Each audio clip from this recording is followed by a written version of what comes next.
As fontes da celebração pascal. Apesar da inexistência de um testemunho direto dos primeiros tempos, é presumível com uma certa segurança que já a Igreja Apostólica tinha conhecimento da celebração anual da Páscoa. Os testemunhos a respeito são inexistentes, ou de todo modo pouco claros. Aquilo que é certo é que Paulo declara superação da Páscoa hebraica com a nova Páscoa cristã. Cristo mesmo, morto e ressuscitado, aquele que, já a partir da homilia de Peripáscoa de Meritão de Sardes e da homilia do anônimo quarto decimanista, é definido o mistério pascal. E, de fato, o mesmo Paulo, na 1 Coríntios 5, 7, dirá: Cristo, nossa Páscoa, foi imolado. Veja que, neste versículo, Paulo traz o primeiro e único testemunho do Novo Testamento no qual se fala de Páscoa em referência à Páscoa cristã. A nossa Páscoa. Em todos os outros casos, de fato, se refere à Páscoa judaica.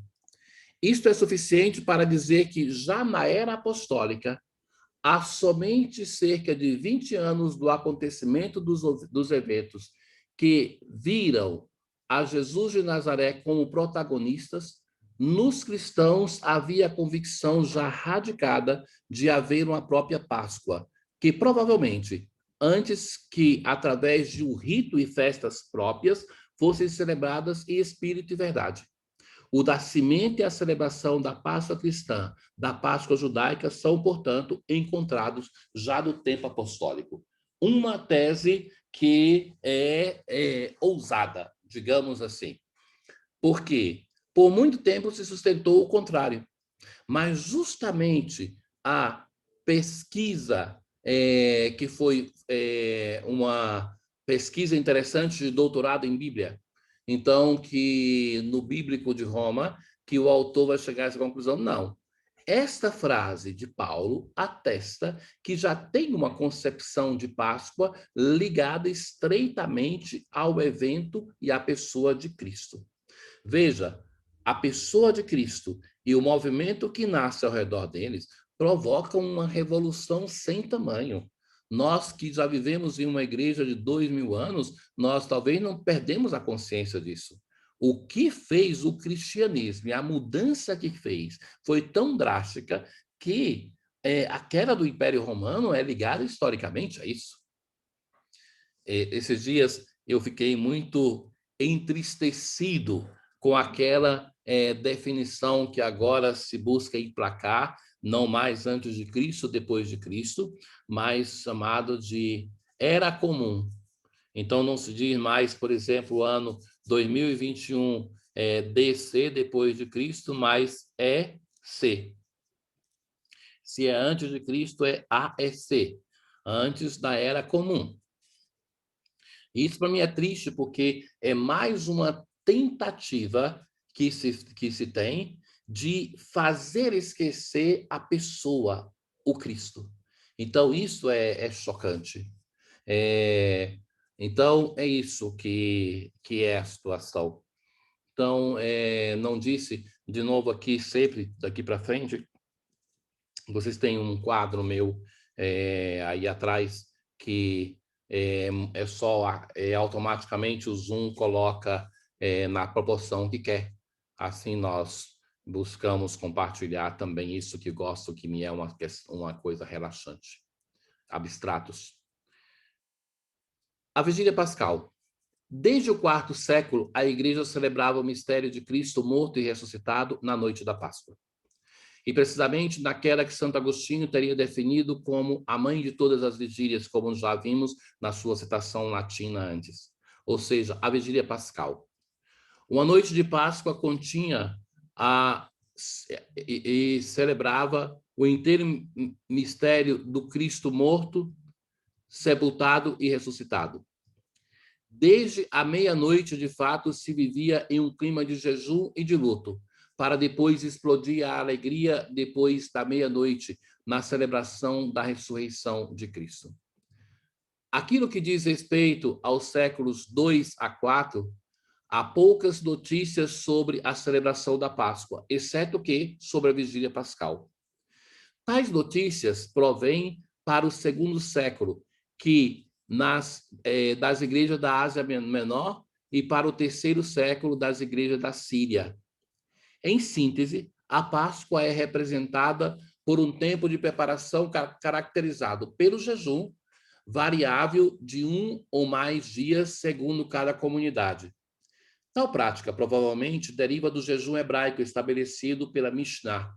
Mishnah é chamada de a Torá oral, que é as pregações, as explicações da Bíblia, que vão ser depois codificadas entre o ano 80 e ano 200 depois de Cristo.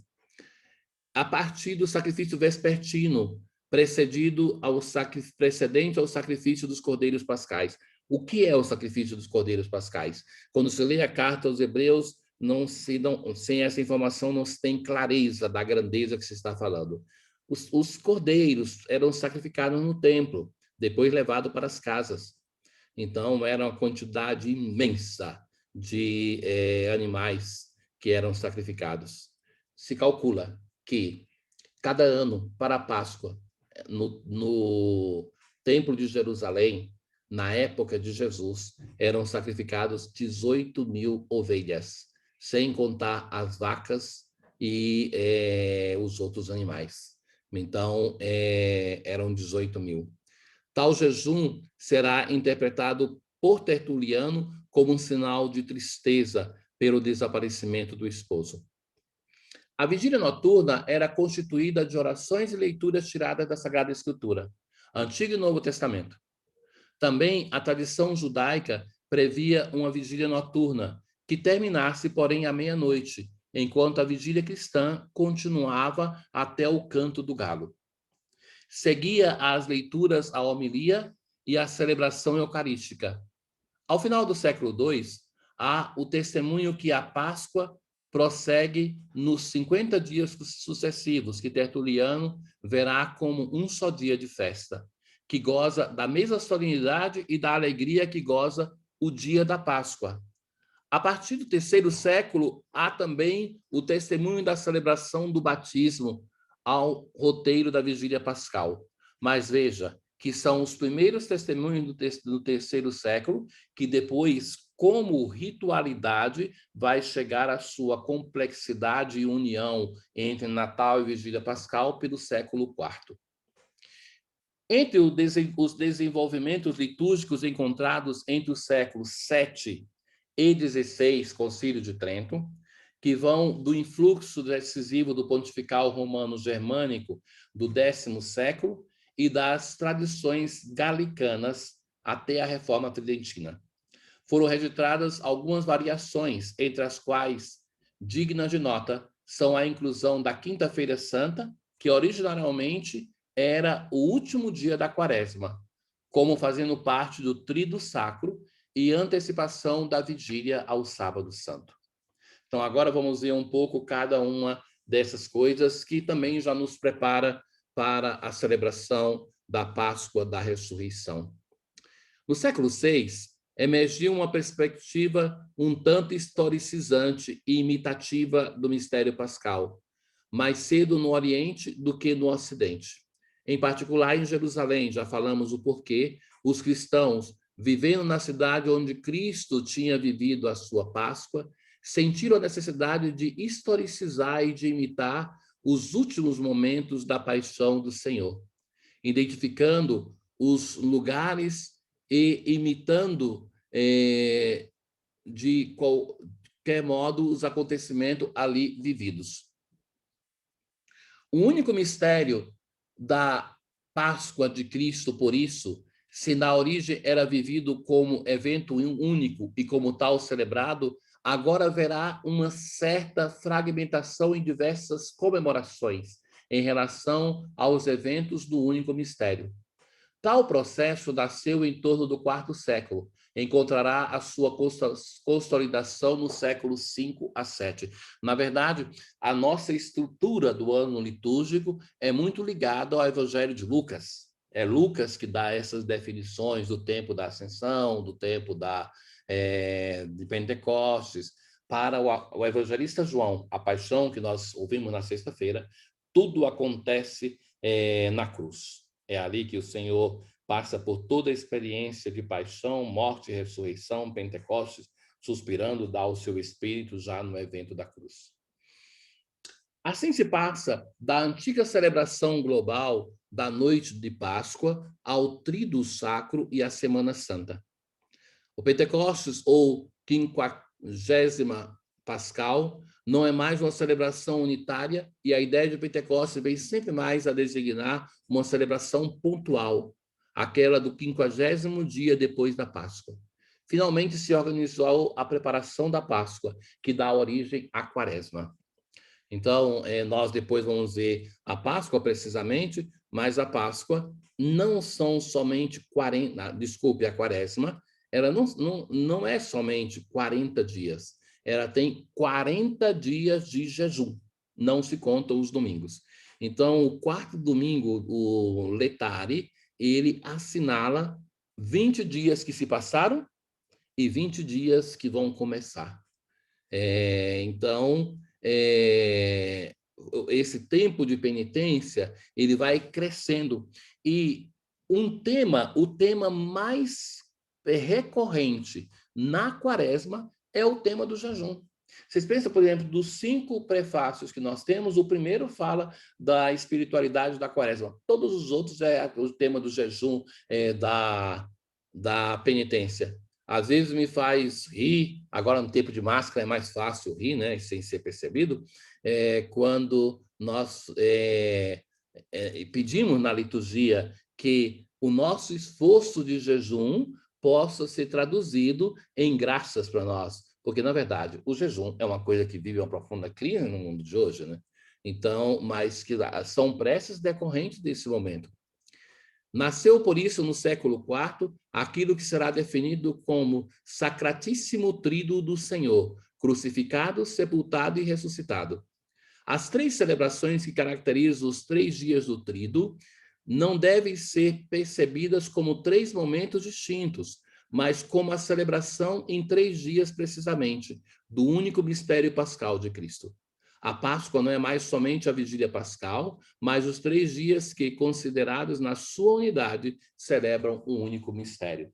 Tanto é assim na liturgia, meus caros, que a celebração da Quinta-feira Santa, com a qual se começa o Tríduo Pascal, e é o primeiro momento desta única celebração de 3 dias, Quinta-feira Santa, ela termina sem a bênção. Sexta-feira Santa começa sem o sinal da cruz e termina sem a bênção e vai ter a bênção conclusiva dessa celebração na Vigília Pascal.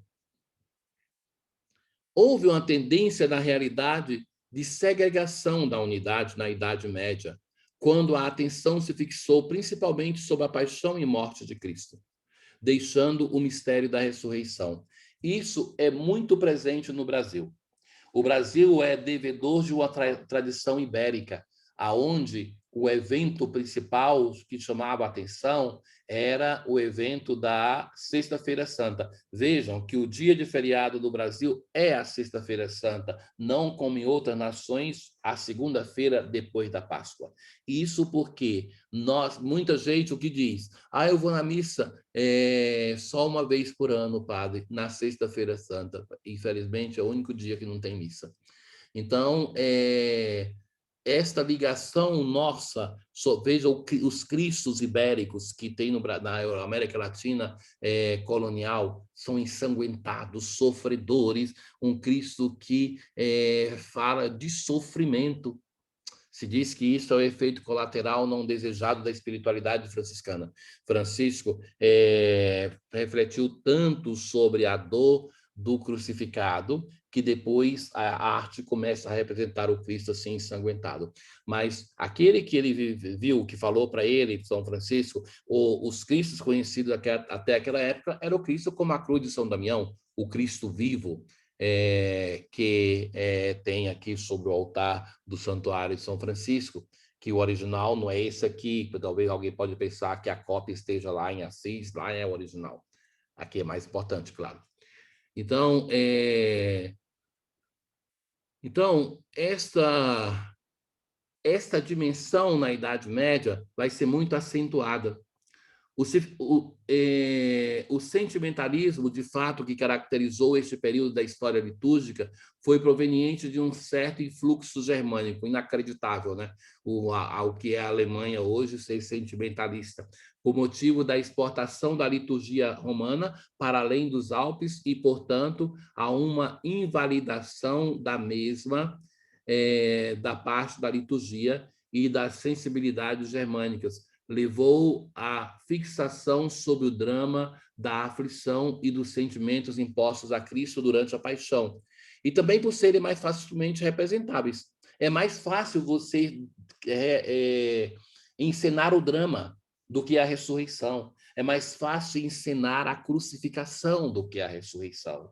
Então, por isso, pela dimensão cenográfica e, sobretudo, sentimental, a liturgia da Idade Média vai ser carregada pelo drama da morte, da ressurreição, da morte e da paixão e morte do Senhor, e muito menos em relação à ressurreição.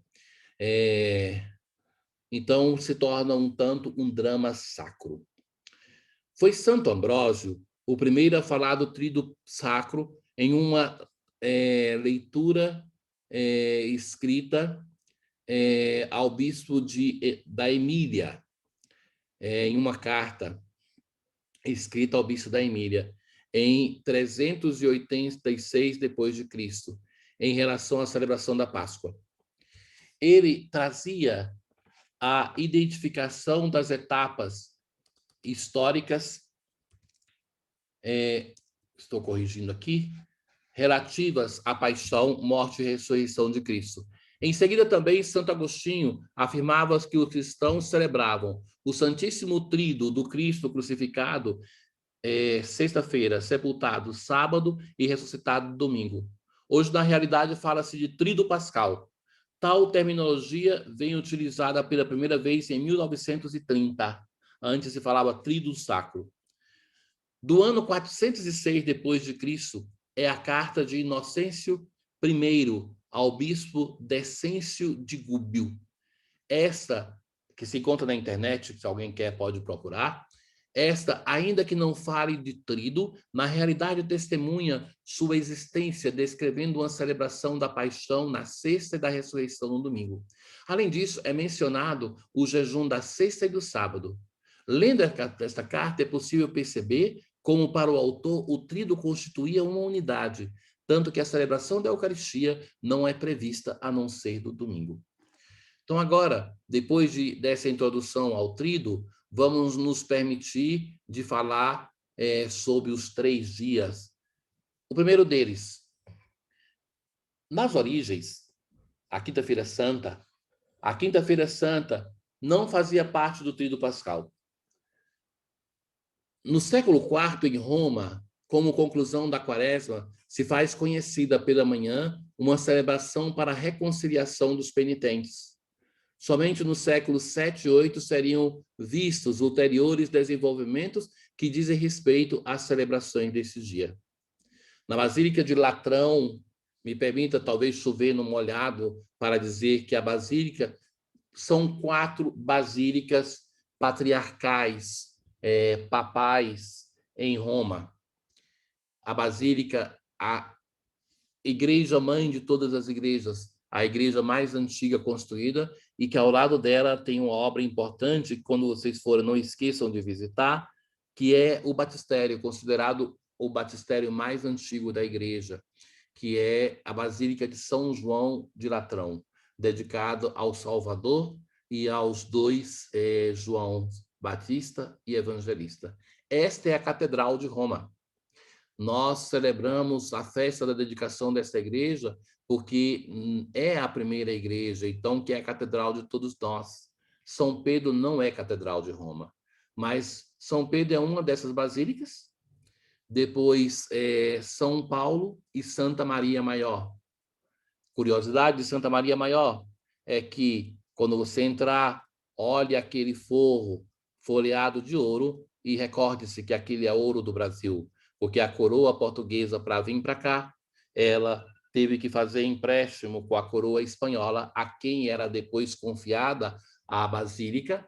Então, o ouro foi diretamente daqui para pagar a dívida com a Espanha ali. Mínimos, esse foi usado para uma obra digna para a Basílica de Santa Maria Maior. Mas, então, nesta basílica, quando o Papa tem a missa de início do seu ministério, celebra na praça, mas depois ele vai para São João de Latrão para ser empossado como bispo de Roma.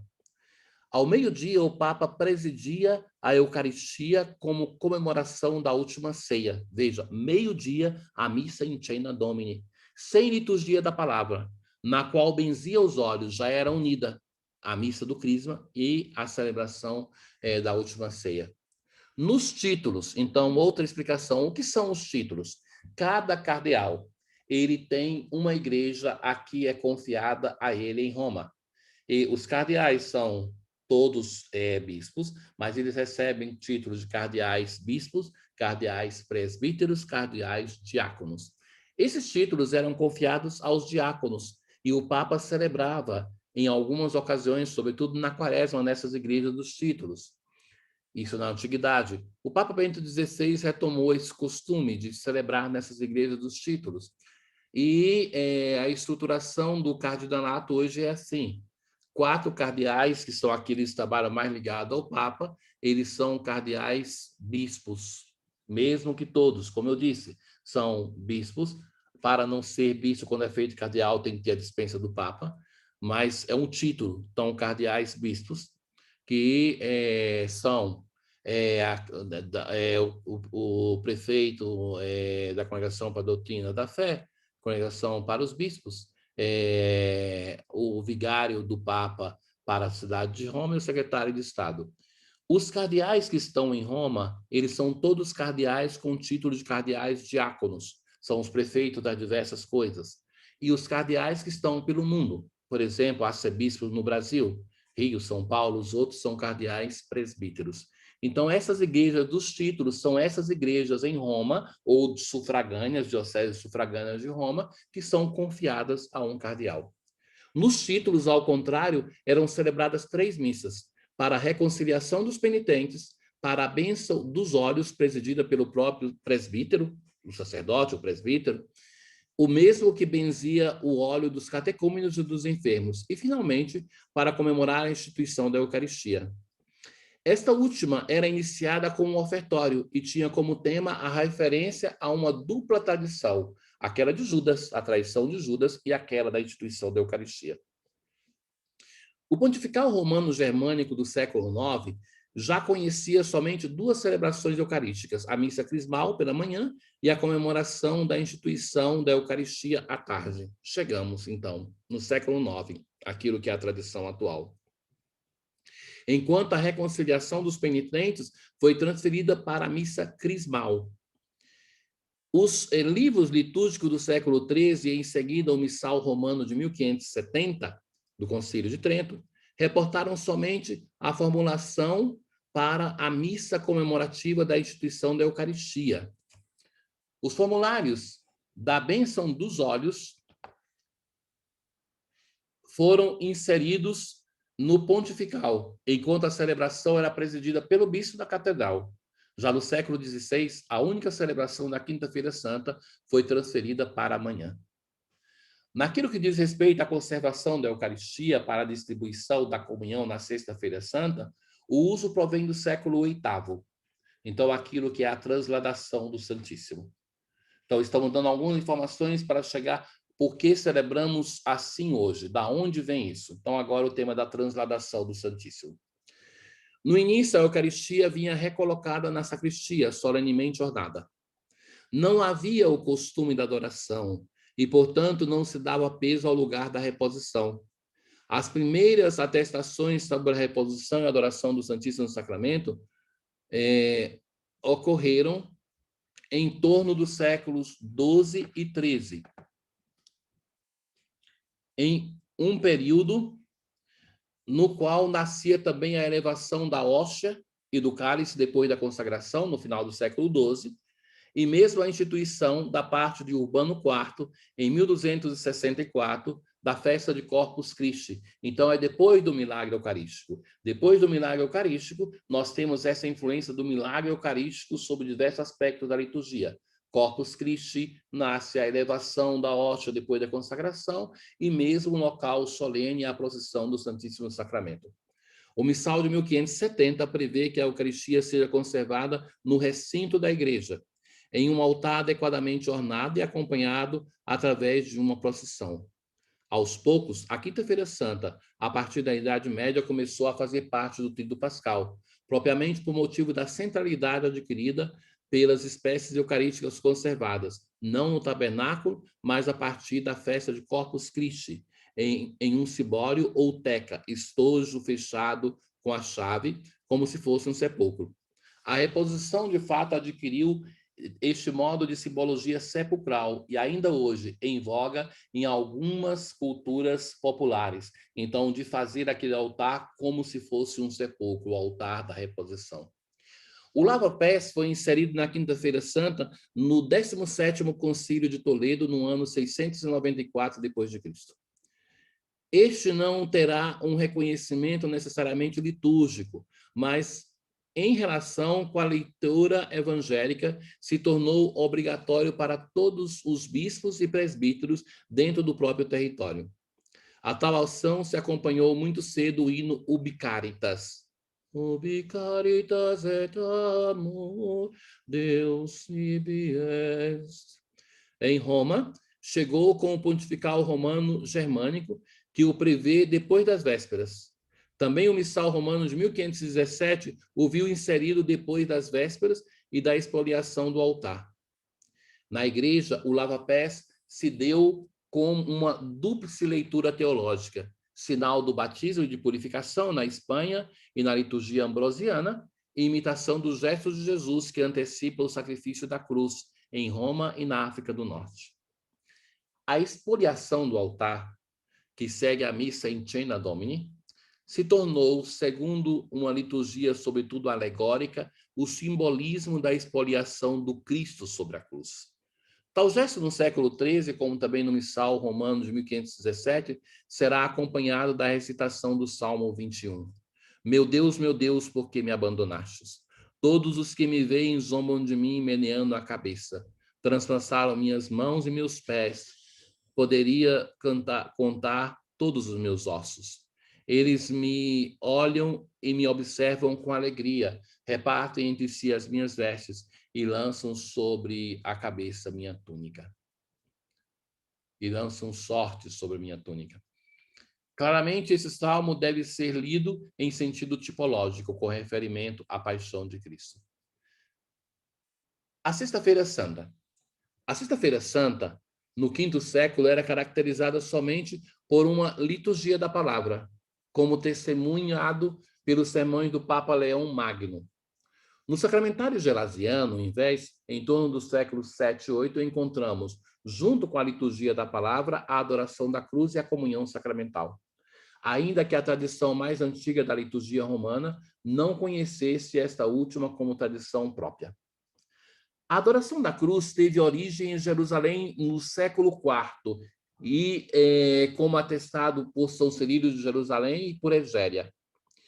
A adoração da cruz, de fato, se acrescentou à liturgia da palavra depois do encontro da parte de Santa Helena, mãe do imperador Constantino, da verdadeira cruz sobre a qual foi pregado o Senhor.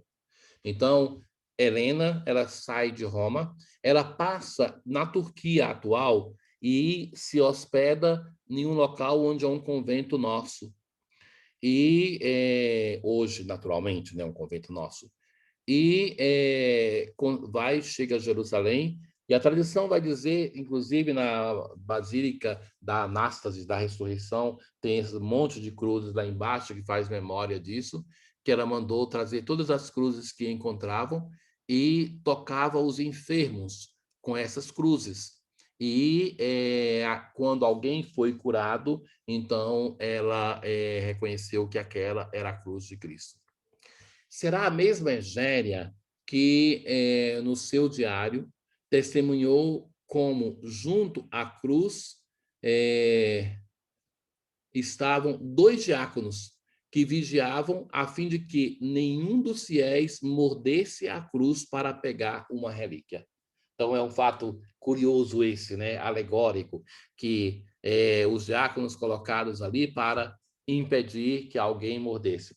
Mas sabe que os ortodoxos, em muitos lugares, eles protegem os ícones porque as pessoas têm o hábito de pegar esses pedacinhos da madeira do ícone para comer, colocam na boca para então ter um milagre, para então ter uma transformação. No século VIII, a liturgia papal previu já a adoração da cruz e a distribuição da comunhão para o povo, da qual o Papa não participava. No mesmo período, nos títulos, a celebração da Sexta-feira Santa é constituída da celebração da palavra, da adoração da cruz e da comunhão recebida por todos. No século XIII, se torna costume que a comunhão seja recebida somente pelo presidente da celebração, excluindo assim todos os outros, o povo de Deus inclusive. Tal prática continuou em vigor até a reforma da Semana Santa, atuada por Pio XII em 1956. Uma palavra também sobre o Sábado Santo. O Sábado Santo sempre manteve a característica de dia de penitência e de jejum na espera da Páscoa, o chamado dia litúrgico. É o dia que existe uma compreensão equivocada nos últimos tempos no Brasil, que é aquela que nesse dia, porque tem a expressão que é o dia que a igreja não celebra sacramentos. Mas a igreja nunca deixou de celebrar as confissões, na sexta-feira e no sábado. Então, que tenho receio que seja somente o busca de comodismo e uma justificativa e uma interpretação equivocada, porque o texto litúrgico deve ser confrontado com a tradição, porque muitas vezes ele não espelha aquilo que vive a igreja. E, na verdade, até mesmo na Basílica de São Pedro, em Roma, as confissões sempre existiram e sempre existirão nesse dia. Então, que, na verdade, é o dia que nós não celebramos os outros sacramentos. Os episódios que acontecem em relação nisso são de rir para não chorar. Então, na Basílica de Santo Antônio, os frades me contavam episódios, até com peregrinos brasileiros que chegam ali e querem, por exemplo, celebrar a missa votiva de programa, as peregrinações chegam ali, não se atentam ao ano litúrgico, que é só um detalhe, né? Parece que não tem importância nenhuma, chegam e querem celebrar a missa votiva de Santo Antônio na Quinta-feira Santa, na Sexta-feira Santa. Sacerdotes que brigam por isso. E depois dizem que os frades não têm coração. Como é que faz isso? Nem formulário para aquele dia não tem. Se quiser ser liberado, existe nem formulário, mas, sobretudo, não tem mesmo a celebração. Então, é recorrente nessas grandes basílicas que aconteça isso, que apareça alguém e queira ali insistir para celebrar. Na Baixa Idade Média, a Vigília Pascal foi antecipada para a manhã do sábado, perdendo seu significado simbólico originário. A Vigília Pascal, com o passar dos séculos, de uma celebração com caráter noturno, passou aos poucos a ser celebrada pela manhã do sábado. Tal tendência foi evidenciada já no século IX, para depois se tornar lei com a bula Sanctíssimos de Pio V, que proibiu a celebração da Eucaristia à tarde e, portanto, também a vigília fora definitivamente antecipada para a manhã do sábado. Então é isso, meus caros. Consciente de que nós estamos ainda com algum tempo, mas eu paro porque não consegui chegar ainda à medida justa de tempo. Ou seja, como eu falo sozinho, não tem ninguém para levantar uma mão para comentar, para fazer alguma coisa. Então eu fico aqui diante do computador falando sozinho. Então é muito mais conteúdo. Assim sendo, eu interrompo agora, deixando a vocês também tempo para as atividades complementares. Tudo de bom para vocês, se preparem bem, ainda tem alguns dias para a celebração da Páscoa, então se preparem bem para viver o mistério pascal. Quem sabe essas nossas reflexões possam ajudar a que essa Páscoa seja melhor vivida. Tudo de bom para vocês. Em nome do Pai, do Filho e do Espírito Santo. Amém.